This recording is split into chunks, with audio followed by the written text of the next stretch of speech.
Teaching classes में आपका स्वागत करता हूं।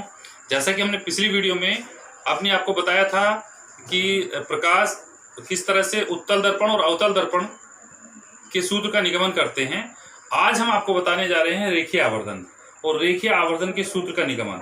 तो आइए देखते हैं रेखीय आवर्धन क्या है। सबसे पहले रेखीय आवर्धन के बारे में बात करते हैं। रेखीय आवर्धन दर्पण द्वारा बने वस्तु के प्रतिबिंब की लंबाई तथा वस्तु की लंबाई के अनुपात को दर्पण का रेखीय आवर्धन कहते हैं। रेखीय आवर्धन को m से प्रदर्शित करते हैं, जबकि दोनों की लंबाइयां मुख्य अक्ष के लंबवत नापी जाती हैं। तो रेखीय आवर्धन का फॉर्मूला है प्रतिबिंब की लंबाई I, वस्तु की लंबाई O, अर्थात m = I/O। आइए आवर्धन के लिए सूत्र का निगमन करते हैं। हम सबसे पहले क्या करते हैं, माना एक अवतल दर्पण लेते हैं M1 और M2। M1 M2 एक अवतल दर्पण लिया जिसका वक्रता केंद्र C, ध्रुव P और मुख्य फोकस F है। ये हमने एक अवतल दर्पण लिया।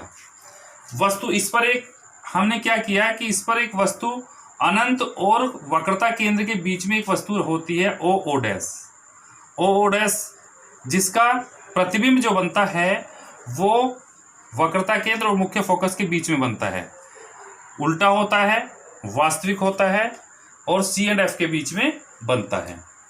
तो आइए देखते हैं।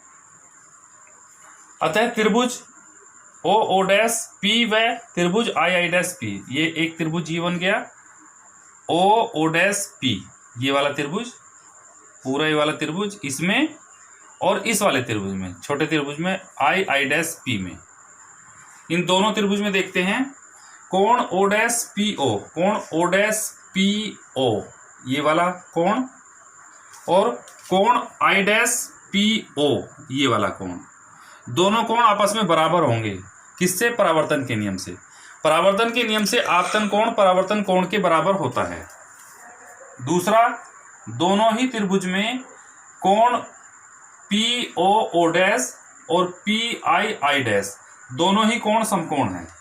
तो कोण POO', कोण PII' दोनों समकोण हैं। तो त्रिभुज जो होगा ये OO'P व त्रिभुज II'P समकोणीय व समरूप होगा। समकोणीय जब समरूप होगा तो उसका जो नियम होता है II' यानी इसका लंब छोटे वाले त्रिभुज का लंब बटे बड़े त्रिभुज का लंब, यानी II' बटे OO'। छोटे त्रिभुज का आधार IP, PI यानी, और बड़े त्रिभुज का आधार PO। तो II'/OO' बराबर PI/PO। इसे समीकरण नंबर 1 ले लेते हैं, जहां OO' है वस्तु की लंबाई। OO' क्या है? वस्तु की लंबाई, और इसको हम O से प्रदर्शित करते हैं। वस्तु की लंबाई को O से प्रदर्शित करते हैं, जहां OO' वस्तु की लंबाई बराबर O, II' प्रतिबिंब की लंबाई, जिसको हम -I। इसको -I क्यों लिया? क्योंकि प्रतिबिंब की लंबाई नीचे की तरफ नापी जा रही है, वस्तु की लंबाई ऊपर की तरफ, और ऊपर की तरफ जब लंबाई नापी जाती है तो धनात्मक होती है, और नीचे की तरफ जब लंबाई नापी जाती है तो वो ऋणात्मक होती है। इसलिए दर्पण की जो प्रतिबिंब की जो लंबाई है वो -I इसलिए लिया क्योंकि वो नीचे की तरफ है। ऊपर की तरफ प्लस में होती है, नीचे की तरफ माइनस में। तथा PO, P से लेके O तक की लंबाई, यानी कि दर्पण से वस्तु की लंबाई -U, और दर्पण से लेके प्रतिबिंब तक की लंबाई -V होगी। ठीक है। आइए अब इसको मान रख देते हैं समीकरण 1 से। ये मान समीकरण 1 में रख देते हैं। तो II' की जगह -I, OO' की जगह O बराबर PI है -V और PO है -U। यहाँ से देखिए PO -U और PI -V, ये रख दिया हमने, इक्वल टू M, जो M के बराबर हैं।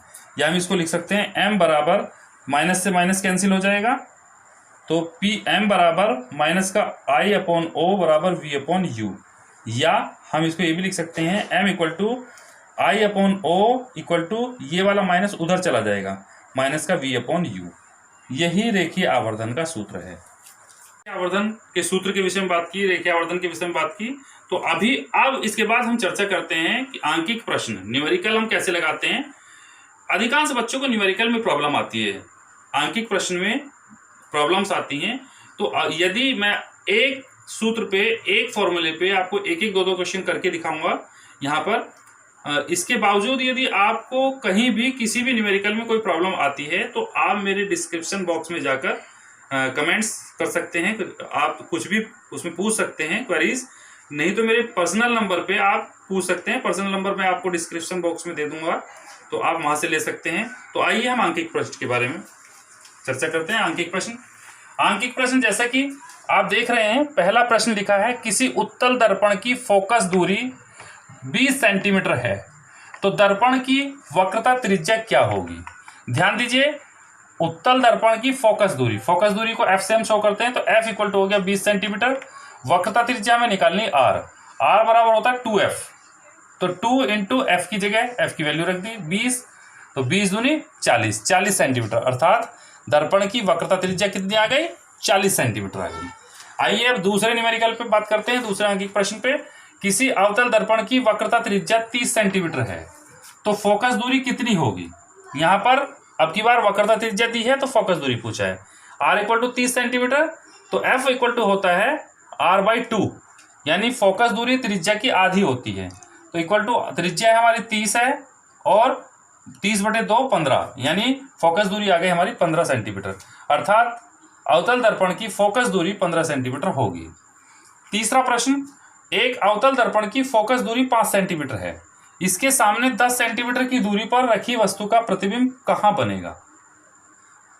अर्थात इसमें दिया फोकस दूरी दिया है और वस्तु की दूरी दी है और प्रतिबिंब की दूरी पूछी है उसने, तो f इक्वल टू -5 सेंटीमीटर। ध्यान दीजिएगा माइनस क्यों आया, क्योंकि अवतल दर्पण है। यहाँ ध्यान दीजिएगा, ये दर्पण जो है ये अवतल दर्पण है। अवतल दर्पण की जो फोकस दूरी होती है वो माइनस में होती है, इसलिए f इक्वल टू -5 सेंटीमीटर।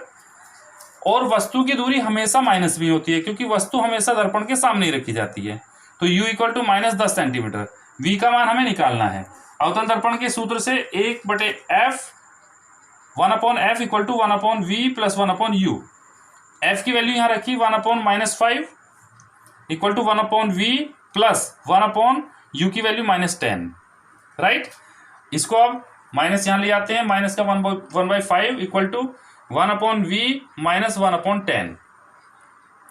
तो अब इस माइनस के 1/10 को जब हम इधर लाएंगे तो ये प्लस का हो जाएगा, तो इसको इधर लेके आते हैं तो माइनस का 1/5 प्लस 1/10 हो जाता है बराबर 1/v। या इसको हम ऐसे भी लिख सकते हैं 1/v माइनस 1/5 प्लस 1/10। 10 इसमें से एलसीएम ले लेते हैं, जब 10 एलसीएम ले लेते हैं तो 5 2 जा 10, यानी 5 दूनी 10 और 2 एकम 2 है, तो माइनस का 2 आ गया और 10 एकम 10 यानी 1। माइनस के 2 में से प्लस का 1 गया तो माइनस का 1 बचा, यानी माइनस का 1/10। 1/v इक्वल टू -1/10 ये आ गया, अर्थात v इक्वल टू -10 सेंटीमीटर।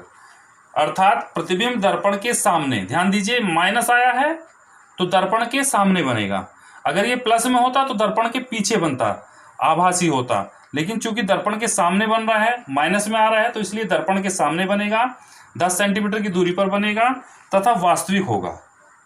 ठीक है, आइए क्वेश्चन नंबर 4 की बात करते हैं।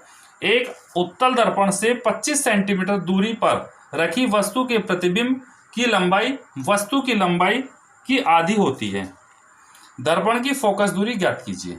ध्यान दीजिए, उत्तल दर्पण द्वारा प्रतिबिंब सदैव आभासी, सीधा तथा वस्तु से छोटा बनता है। ध्यान दीजिएगा इस बात पे, फिर दोबारा से सुन लीजिए।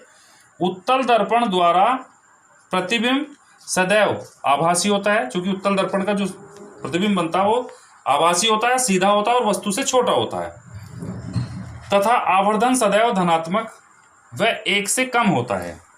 तो यदि ओ यानी कि वस्तु ओ है वस्तु की ऊंचाई, ओ x हो, तब प्रश्नानुसार आई क्या होगी, O/2, क्योंकि दिया है प्रश्न में। देखिए ध्यान से देखिएगा, उसने कहा वस्तु के प्रतिबिंब की लंबाई वस्तु की लंबाई की आधी होती है, तो वस्तु की लंबाई कितनी है, वस्तु की लंबाई है x, तो प्रतिबिंब की लंबाई कितनी आ गई, x/2, यानी O/2 बराबर x/2। प्रतिबिंब की लंबाई वस्तु की लंबाई की आधी आ गई। तो आवर्धन के सूत्र से m बराबर I/O बराबर माइनस का v/u, अर्थात I की वैल्यू रखेंगे तो x/2 यहाँ से और ओ की वैल्यू रखेंगे तो एक्स, एक्स से एक्स कैंसिल, 1/2 बचा, माइनस का v अपॉन यू, अर्थात माइनस का v अपॉन यू बराबर 1/2। यहाँ आप देखिए, यदि हम u को इधर ले जाएं, u को इस तरफ u की गुणा कर दें, क्रॉस मल्टीप्लिकेशन कर दें, यहाँ से ये हमने क्रॉस मल्टीप्लिकेशन कर दी तो u आ गया यहाँ v इक्वल टू माइनस का u अपॉन 2, और u का मान कितना है, u का मान है -25, क्योंकि उसने कहा है देखिए 25 सेंटीमीटर दूरी पर रखी वस्तु u का मान हमेशा माइनस में होता है, इसलिए u इक्वल टू -25 सेंटीमीटर। अतः v इक्वल टू कितना हो जाएगा, माइनस का 25/2, और माइनस से माइनस प्लस हो गया तो प्लस के 25/2 सेंटीमीटर। तब दर्पण के सूत्र से, दर्पण का सूत्र 1/f equal to 1/v plus 1/u, 1/f ऐसे कैसी, v की जगह 25/2 रख दिया, प्लस 1/u का मान है -25, 2 को ऊपर ले जाएंगे तो 2/25 हो गया, और ये माइनस प्लस माइनस हो जाएगा, माइनस का 1/25, 2/25 में से 1/25 गया तो 1/25 बचा, 1/f इक्वल टू 1/25, तो f इक्वल टू हो जाएगा, क्रॉस मल्टीप्लिकेशन करेंगे तो f इक्वल टू 25 सेंटीमीटर। अतः दर्पण की फोकस दूरी f बराबर 25 सेंटीमीटर होगी। तो ये हमारे आंकिक प्रश्न थे। अभी आंकिक प्रश्न पे हम और भी कुछ आंकिक प्रश्न आपको बताएंगे। यदि आप कोई भी आपका आंकिक प्रश्न आपसे नहीं होता है, कहीं कोई प्रॉब्लम आती है, तो आप हमसे मेरे पर्सनल नंबर पर आप व्हाट्सएप कर सकते हैं, या कमेंट बॉक्स में आप जाएं और सब्सक्रिप्शन बॉक्स में हम आपको अपना जो है कॉन्टैक्ट नंबर दे देंगे सब्सक्रिप्शन बॉक्स में। तो आप इसको जो है वहाँ से आप मेरा नंबर लेके मुझे यहाँ आप कॉन्टैक्ट कर सकते हैं, व्हाट्सएप भेज सकते हैं। जो न्यूमेरिकल नहीं होगा उस न्यूमेरिकल का आपको आंसर व्हाट्सएप पे हम भेज सकते हैं। डिस्क्रिप्शन बॉक्स में आपको मेरा नंबर मिल जाएगा। तो अगर आपको वीडियो पसंद आई हो तो आप लाइक कीजिए, शेयर कीजिए और सब्सक्राइब कीजिए, और बेल आइकन का बटन दबाना ना भूलिए, ताकि सबसे पहले मेरी नई वीडियो की नोटिफिकेशन आप तक पहुंचे। ये हमारा चैप्टर कंप्लीट हो चुका है। हमारा ये भाग 5 था प्रकाश के परावर्तन का। अब हम जो नेक्स्ट वीडियो हम लेके आ रहे हैं, नेक्स्ट वीडियो हम मैथ्स पे लेके आ रहे हैं। मैथ्स का हम पहला चैप्टर हम आज आपको बताएंगे कि पहले चैप्टर में किस तरह से हम शुरुआत करेंगे पहले चैप्टर की। तो नेक्स्ट वीडियो में मिलते हैं। Okay, bye bye, take care.